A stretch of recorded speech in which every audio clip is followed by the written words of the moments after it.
think it's very surprising news. Definitely not something I personally saw coming. I think it puts the entire election in a kind of a weird position, especially the Democratic Party having to find another candidate so close to election time. I think it's a good decision. I think he didn't have a chance against Trump. Too many people were concerned about his age, which I was too. Very surprising. I think some decisions need to be made, and hopefully it can come to a resolution soon. It's getting close to the wire, you know? You just heard from voters across the country reacting to Biden's announcement that he is no longer running for re-election. And about the age question, a recent CBS News poll found a majority of registered voters believe President Biden does not have the mental and cognitive health to serve as president. That number is about 50-50 when it comes to former President Trump. CBS News political director Fin Gomez joins me now. Fin, what are you hearing from House Democrats? Yeah, Lindsay, well, earlier today I spoke to a senior House Democrat who had just spoken to Vice President Harris.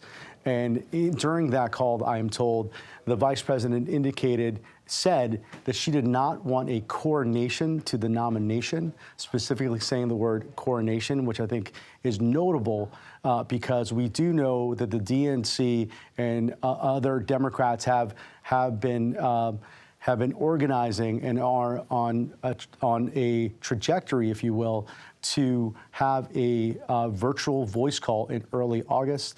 Our own CBS News' Aaron Navarro reported that could come as early as August 1st. What does that mean, Fin? Well, essentially saying that, well, the coronation part is essentially that she wants to be seen as securing the nomination on her own merit, securing the nomination by getting the support of the delegates and those pledged delegates that President Biden has, and by essentially saying that she can consolidate her support.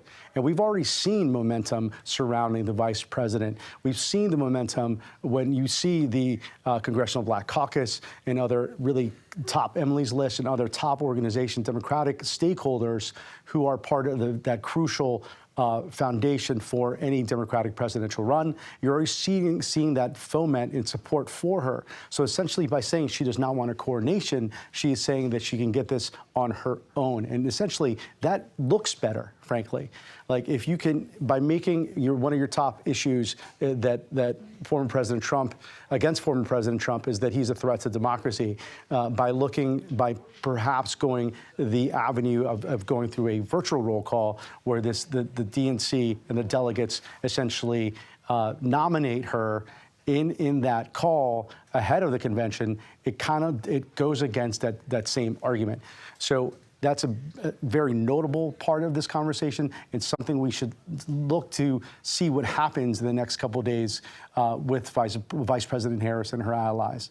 We've heard quite a bit of the GOP strategy that they're going to be embarking on, tying Kamala Harris to Joe Biden's policies, trying to connect her with what they perceive as a failure at the border.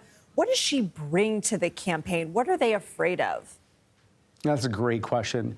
I do know that in speaking to senior Trump campaign officials prior to this segment, they did say that they feel very strongly and confidently that they can take on Vice President Harris. They believe that she is the ambassador for issues that they feel that they can strongly contrast, especially when it comes to the immigration and the border. However, to your point, as the presumptive nominee, and if she becomes the nominee, she immediately flips the age question, right? The age question that Joe Biden was getting from his critics, that now goes to former President Trump because of the age difference between him and Vice President Harris. So that was a key issue against Joe Biden. Also, she can get the support from black voters in crucial battleground states, and his Latino voters in crucial battleground states. Those are all core constituents that are part of the Biden coalition